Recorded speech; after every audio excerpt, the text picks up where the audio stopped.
Hello guys, welcome to the mining and में आप सभी का एक बार फिर से स्वागत है। तो आज के इस लेक्चर में हम देखने जा रहे हैं ओपनकास्ट माइनिंग मेथड का लेक्चर नंबर 9, जिसमें कि हम मैकेनाइज्ड क्वेरी का लेआउट के बारे में देखेंगे।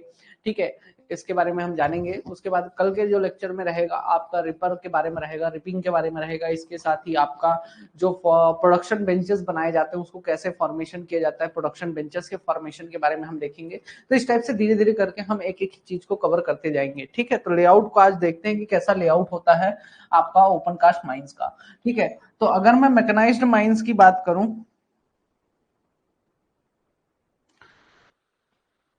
क्या हो गया?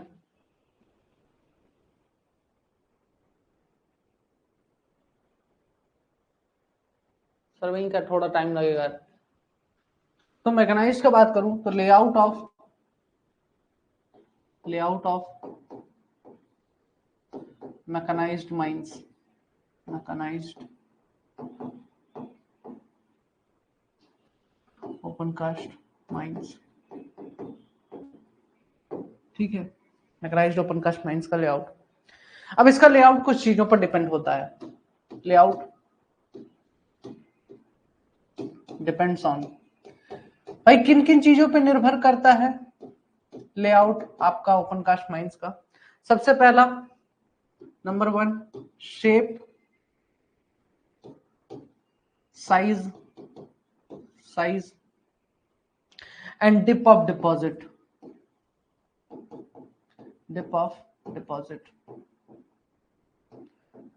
ठीक है, आपके डिपॉजिट का शेप, साइज और डिप पर डिपेंड करता है। दूसरा आपका डिपेंड करता है डेप्थ पर डिपेंड करता है कि माइनिंग एक्टिविटी की आपकी डेप्थ क्या है। ठीक है, इसके बाद आपका तीसरा जो है वो है ओवरबर्डन की थिकनेस। जैसा कि आपको मैंने कल बताया था स्ट्रिपिंग रेशियो के बारे में, एक छोटा सा आइडिया दिया था। हम डिटेल में स्ट्रिपिंग रेशियो के बारे में देखेंगे। And the fourth one is आपका सरफेस टोपोग्राफी। सरफेस किस प्रकार का है, सरफेस टोपोग्राफी। ठीक है, इसके बाद आपका डिजायर्ड प्रोडक्शन।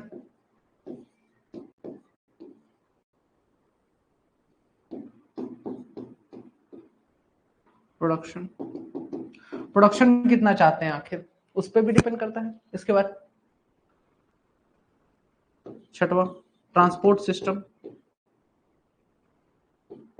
ये ऐसी चीजें हैं जो कि आपको लगता है कि हाँ भाई लेआउट में ये सब चीजें तो कॉमन सी चीजें, लेकिन आप जब एक लेआउट बनाएंगे तो आपको इन सब चीजों का ध्यान रखना है। इवन कि आपका ट्रांसपोर्ट सिस्टम भी आपका उसी हिसाब से होगा। ठीक है, कि मिनरल को या फिर ओवरबर्डन को कैसे ट्रांसपोर्ट किया जाएगा। ठीक है, इसके बाद आपकी और क्या क्या व्यवस्थाएं आपको करनी है। Number 7, arrangement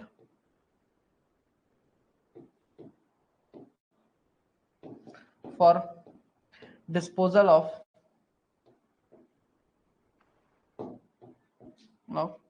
debris. And finally 8th number पे आपका टाइप ऑफ मैकेनाइजेशन। 9th है आपका फाइनेंस कितना आपके पास अवेलेबल है। ठीक है, तो ये ऐसे फैक्टर्स हैं। मतलब कि आप ऐसा भी कह सकते हो कि भाई मैं जब एक लेआउट डिजाइन करूंगा तो मुझे इन चीजों का ध्यान रखना पड़ेगा। ठीक है, उसी के बेसिस पे मैं अपना लेआउट बनाऊंगा। ठीक है, माइंस का, मैकेनाइज्ड ओपनकास्ट माइंस का। अब आपका जो लेआउट है किसी भी क्वेरी का, उसमें कौन कौन सी चीजें शो होनी चाहिए। ठीक है, ये सब मैं लिख के दूंगा, लिखने की जरूरत नहीं है, आपका मिल जाएगा।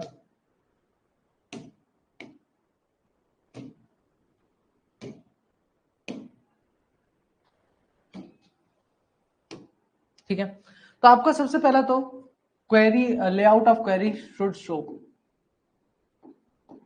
Layout of query should show. तो आपका जो क्वेरी का लेआउट है उसमें क्या क्या चीजें आपको दिखानी रहेंगी। तो सबसे पहली चीज आपको क्या दिखानी है, पोजीशन ऑफ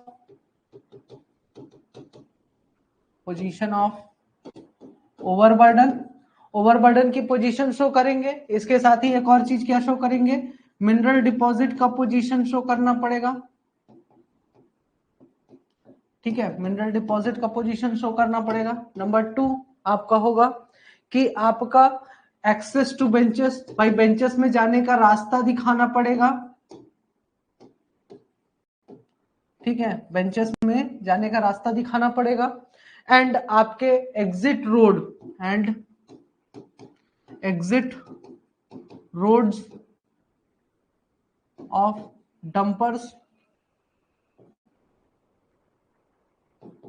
डंपर्स का एग्जिट रोड शो करना पड़ेगा। इसके साथ ही बैकफिलिंग एरिया का पोजीशन ऑफ बैकफिलिंग एरिया,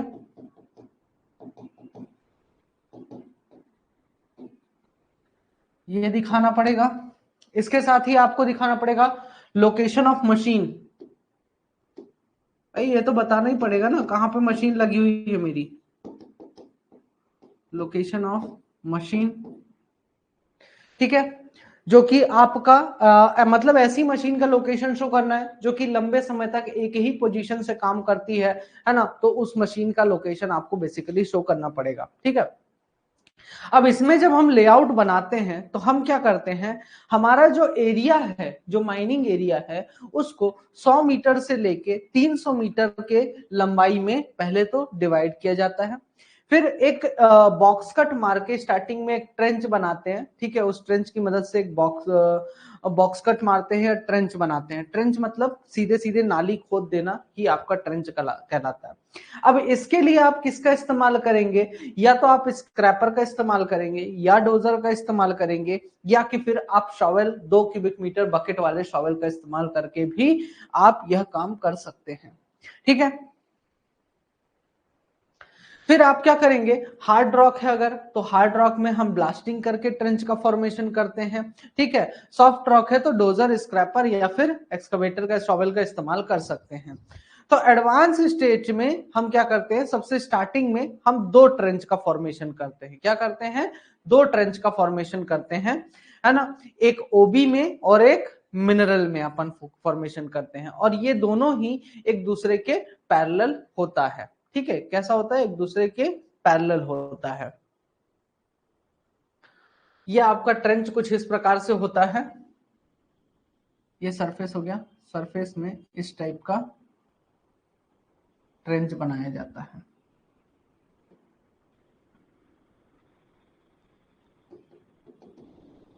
ठीक है, इस टाइप का कुछ ट्रेंच आपका बनाया जाता है सरफेस पर।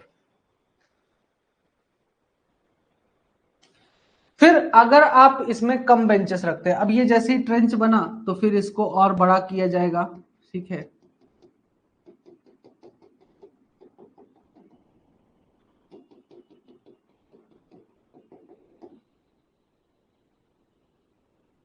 इस प्रकार से, ताकि आप मिनरल डिपॉजिट तक पहुंच सके।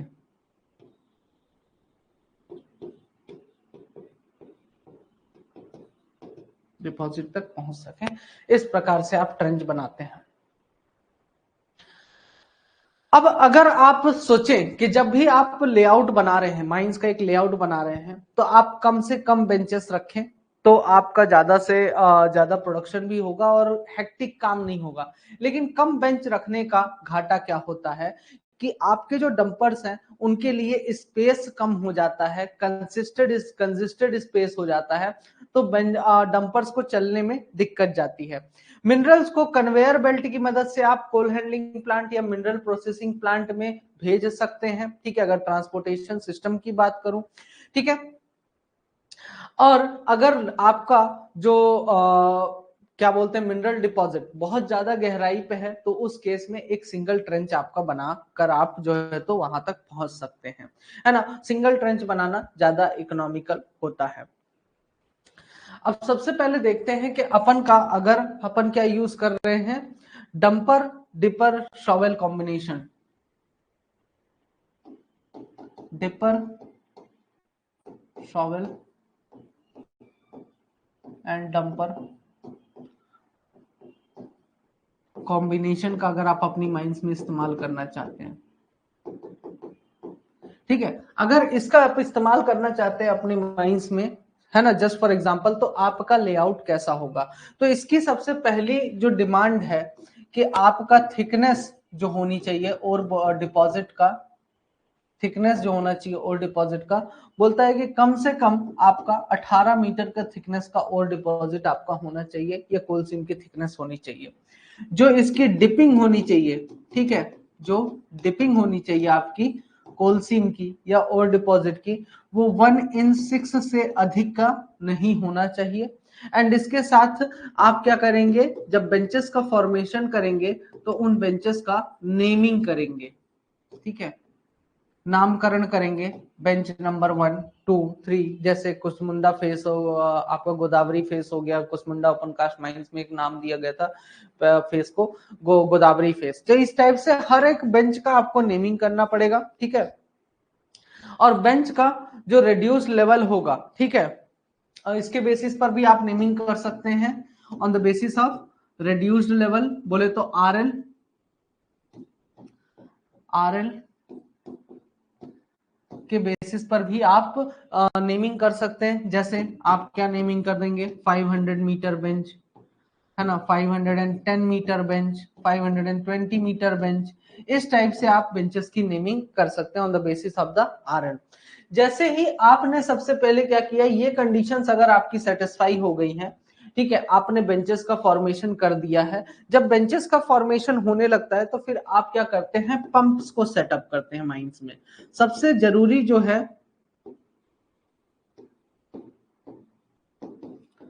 कि भाई माइंस में सबसे पहले तो ड्रेनेज का हमें व्यवस्था बनाना पड़ेगा, क्योंकि अगर बारिश का मौसम हुआ तो आपका क्या होगा कि भाई माइंस में पानी भर जाएगा, ये एक बहुत बड़ी दिक्कत होती है। तो ड्राई ऑपरेशन करने के लिए आपको पंप्स सेटअप करने पड़ेंगे, ठीक है। फिर उसके बाद क्या करते हैं, हम अपनी ओपन कास्ट माइंस को जो है तो छोटे छोटे पार्ट्स में डिवाइड करके फिर वहां पे माइनिंग करना स्टार्ट करते हैं। अब जैसा कि मैं अगर एक लेआउट दिखाऊं छोटा सा, ठीक है,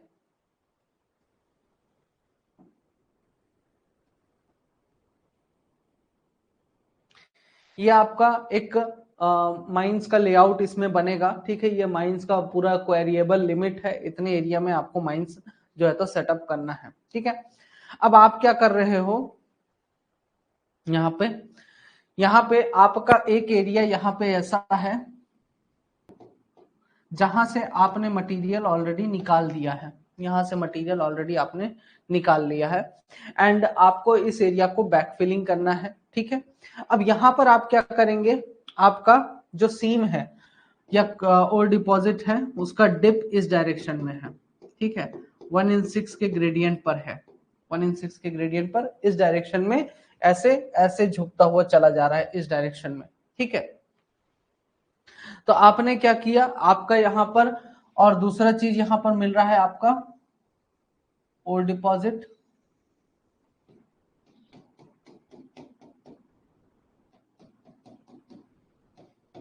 ये है आपका आउटक्रॉप, ठीक है, ये है आपका आउटक्रॉप एक्सट्रैक्टेड एरिया और बैकफिल्ड एरिया,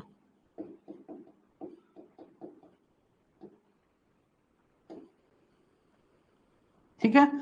तो समझ में आया भाई, यहाँ पे आउटक्रॉप है, ये मेरा एक्सट्रैक्टेड एरिया या फिर बैकफिल्ड एरिया है, और मेरा जो माइंस का डिपिंग है इस डायरेक्शन में है, 1/6 के ग्रेडियंट पे डिप हो रहा है। अब यहाँ पर मैं क्या करूंगा, यहाँ पर मैं अपना पूरा का पूरा हॉल रोड वगैरह बनाऊंगा, ठीक है, यहाँ पे हॉल रोड बना दूंगा, और आपका एक हॉल रोड यहां से ऐसे जाएगा डंपिंग के लिए या फिर डंप से मटेरियल लाने के लिए, ठीक है। एक हॉल रोड ऐसे जाएगा, एक हॉल रोड आपका जो है तो कुछ इस प्रकार से यहां से निकलेगा, ठीक है। तो जो आपका आउटक्रॉप वगैरह पे जाएगा कि आपका आउटक्रॉप जो है तो आप एक्सट्रैक्ट करके वहां से निकाल सकते हैं, ठीक है। तो इस प्रकार से आपका 3 4 बेंचेस का फॉर्मेशन हो गया है, ठीक है, आपका हॉल रोड। तो ये नंबर 1 हो गया, ये नंबर 2 हो गया, ये नंबर 3 हो गया, और यहाँ पे नंबर 4 हो गया। 4 बेंचेस का फॉर्मेशन इस प्रकार से आप करेंगे। ऊपर से देखेंगे तो ये कुछ इस प्रकार का दिखाई देगा आपका, ठीक है। लेकिन सामने से देखेंगे तो ये कुछ इस प्रकार का होगा। 1 2 3 4, ठीक है। तो 1 2 उसके ऊपर वाला, ये आपका नीचे वाला बेंच है, ये उसके ऊपर वाला बेंच है। फिर उसके बाद 1 के लेवल पे ही आपका ये नंबर 3 वाला बेंच है, और 4th जो है तो यहाँ पर आपका इससे ऊपर वाला बेंच हो जाता है, ठीक है। तो इस प्रकार से आप जो है तो अपने माइंड्स का डिजाइन कर सकते हैं।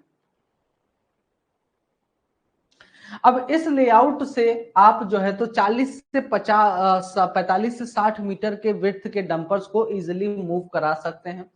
18 मीटर जो है तो यहाँ पर हम मिनिमम विड्थ रख सकते हैं, ठीक है। हमारे बेंचेस की जो मिनिमम विड्थ है 18 मीटर के आसपास रख सकते हैं। और आपको जैसा कि मैंने कहा, आप यहाँ पर क्या कर सकते हैं, यहाँ पर आप स्ट्रिप्स में डिवाइड कर सकते हैं, बेसिकली स्ट्रिप्स में नहीं, सॉरी, हाँ, बेंच का एडवांस, बेंच का एडवांस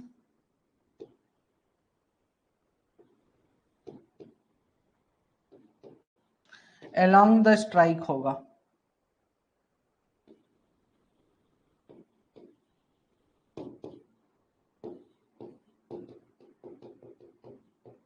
अलोंग द स्ट्राइक होगा बेंच का एडवांस, मतलब आपका डिपिंग इस साइड है, ये हो गया आपका डिप, और ये हो गया आपका स्ट्राइक,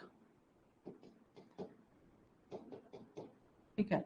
तो बेंचेस आपके इस डायरेक्शन में जो है तो मूव करते हुए जाएंगे।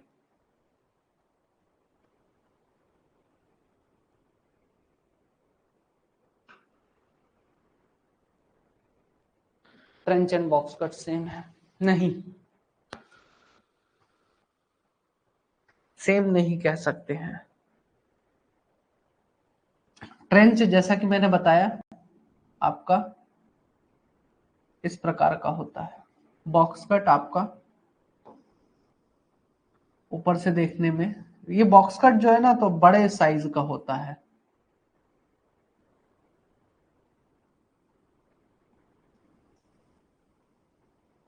और इसके अंदर जाने के लिए ये इंक्लाइन होता है यहाँ पे। ट्रेंच में ऐसा कोई केस नहीं होता।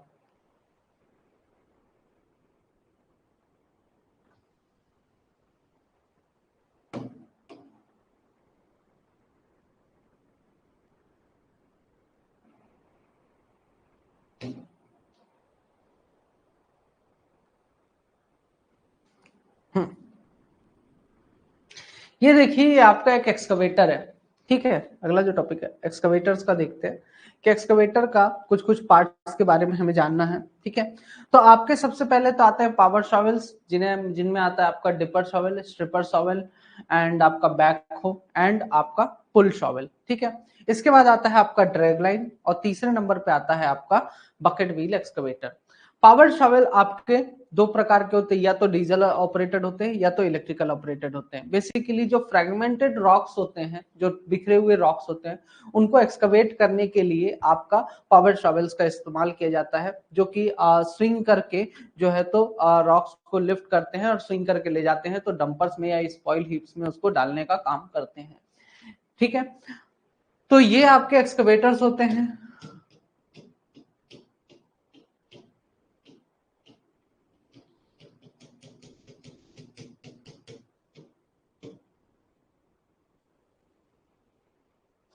फिर उसके बाद पावर शॉवेल्स की अगर मैं बात करूं, तो पावर शॉवेल के पार्ट्स की अगर मैं बात करूं, तो कि भाई उसमें पार्ट्स कौन कौन से होते हैं। कंपोनेंट्स ऑफ पावर शॉवेल, इसके पार्ट्स का नाम याद रखिएगा कि कौन कौन से पार्ट्स होते हैं पावर शॉवेल में, ठीक है। सबसे पहला आपका होता है न्यूमेटिक टायर्स होते हैं। जहां पर भी न्यूमेटिक वर्ड सुनाई दे, समझ जाइए कंप्रेस्ड एयर से ऑपरेटेड होगा। न्यूमेटिक टायर्स होते हैं, या कि फिर आपका दूसरा होता है क्राउलर चेन्स, क्राउलर चेन्स होते हैं इसमें, ठीक है। दूसरा आपका होता है इसका पार्ट डेक, डेक या फिर कैब। क्या होता है? डेक या फिर कैब। ये बेसिकली डेक या कैब में क्या होता है, all control operations, on all controls for operation, जो भी आपको मशीन से काम करवाना है उसके ऑपरेशंस के लिए आपके सारे के सारे कंट्रोल्स इसमें होते हैं। दूसरा आपका डेक में क्या होता है, केबल्स होते हैं एंड रोप्स। तीसरा आपका होता है ऑपरेटर की सीट होती है। To watch the complete video, download Mining Gyan 2.0 app from the Play Store and enjoy seamless learning with Mining Gyan 2.0.